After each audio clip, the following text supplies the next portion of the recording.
دوستو، کہتے ہیں کہ ہزاروں میل کا سفر گھر بیٹھے بھی کیا جا سکتا ہے۔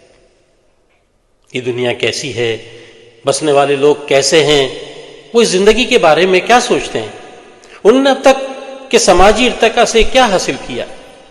21ویں صدی تک آتے آتے انسانی فکر، سائنس اور فنون لطیفہ کے ملاپ نے سماج کی شکل ہی بدل دی ہے۔ ہم جانتے ہیں کہ زندگی میں یکسانیت نہیں رہتی، یہ ہر وقت تبدیل ہوتی رہتی ہے۔ ہر نوع متحرک ہے۔ ایک درخت جسے ہم آج دیکھتے ہیں وہ اگلے دن نئے پتوں اور پھولوں کے ساتھ دکھائی دیتا ہے۔ ہم انسان بھی غیر محسوس طریقے سے تبدیل ہو رہے ہوتے ہیں۔ در حقیقت یہ بدلاؤ ہی زندگی ہے۔ جیسے دریا ہمیشہ بہتا رہتا ہے، وہ کہتے ہیں نا کہ ہم ایک ہی دریا میں 2 بار پاؤں نہیں رکھتے، اسی کو ارتقاء بھی کہتے ہیں۔ جب کچھ تبدیل ہوتا ہے تو پہلے سے مختلف اور بہتر ہوتا ہے۔ جب چیزیں ایوالو ہو کر نئے سانچے میں ڈلتی ہیں تو ان میں جو تبدیلی آتی ہے وہ کچھ نیا لے کر آتی ہے، اور یوں ہم جیسے جیسے پرانا چھوڑتے ہوئے نیا اختیار کرتے جاتے ہیں، اس میں انتخاب کرتے جاتے ہیں، ہم بہتری کو قبول کرتے ہوئے ترقی کا سفر طے کرتے ہیں۔ یہ جدت بھی کہلاتی ہے۔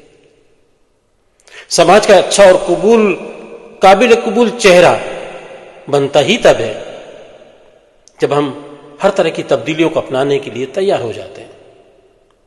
جتنی وسیع ہماری یہ دنیا ہے اتنے ہی ہمارے سامنے مثالیں ہیں، مگر یہاں میں صرف ایک مثال پیش کرنا چاہتا ہوں،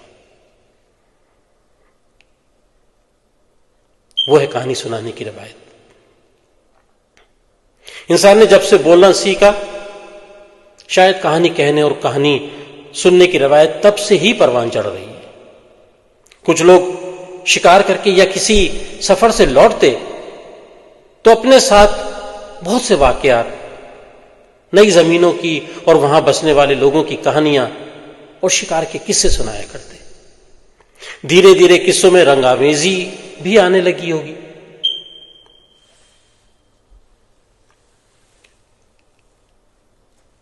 آرکیالوجی کی تحقیقات کے مطابق لکھنے سے پہلے انسان نے تصویریں بنانا سیکھا تھا، اور وہ بھی غاروں کی دیواروں پر۔ زبانوں کی تشکیل میں شاید ہزاروں سال لگے ہوں، اور تحریر تک آتے آتے یہ سفر اور بھی طویل ہو گیا۔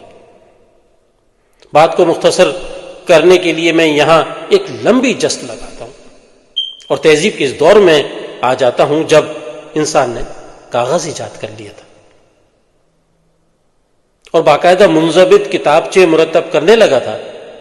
ہاتھ سے لکھے ہوئے مخطوطوں تک ہر ایک کی رسائی نہیں تھی، اسی لیے علم کا دائرہ محدود تھا۔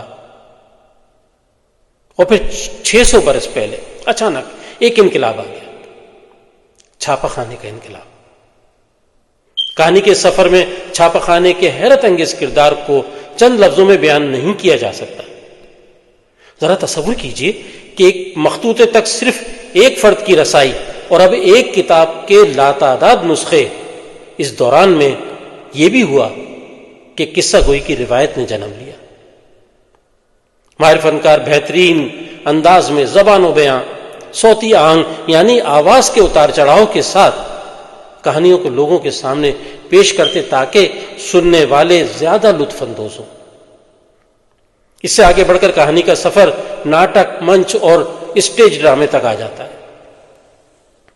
جیسا کہ میں نے پہلے کہا، چھاپا خانے کا انقلاب آیا تھا۔ 200 سال پہلے ایک اور انقلاب آیا، کیمرہ ایجاد ہو گیا۔ بہت سی تصویروں کو ایک جگہ مربوط کر کے انسان نے حرکت کرتی ہوئی فلم بنانا سیکھ لیا۔ کہانی کا فن مزید ایوالو ہوا۔ حرکت کرتی فلم میں میوزک اور اداکاروں کی آواز بھی شامل ہو گئی۔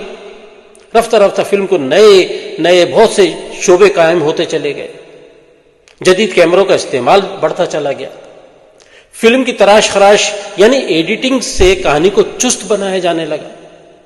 فلم کی خوبصورت منظر کشی کے لیے دور دراز کے خوبصورت اور دل فریب مقامات کو فلم میں شامل کیا جانے لگا. فلم نے آ کر کسی ایک فرد کی لکھی ہوئی کہانی کو بیان کرنے کا زاویہ ہی بدل دیا.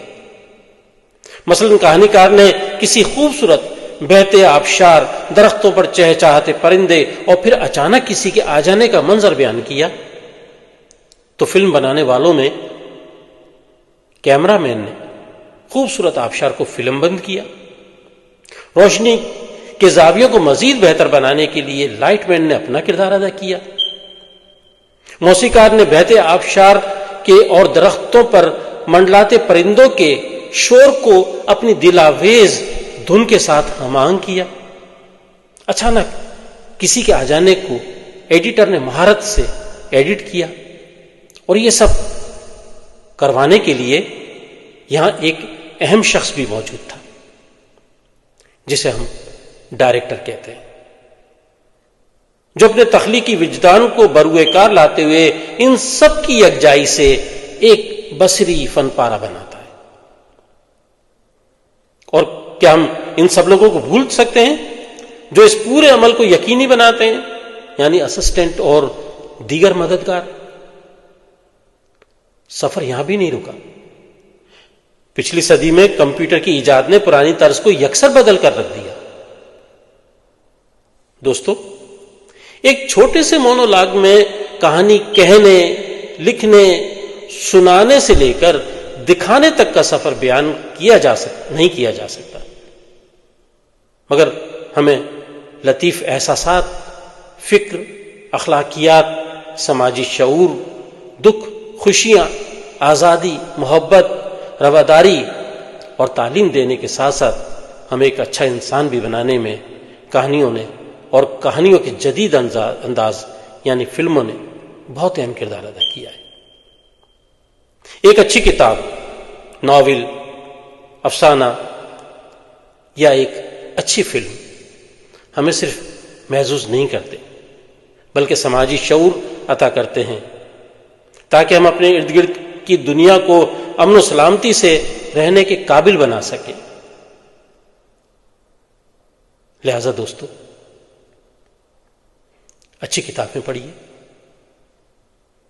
اچھی موسیقی سنیے اور اچھی فلمیں دیکھیے.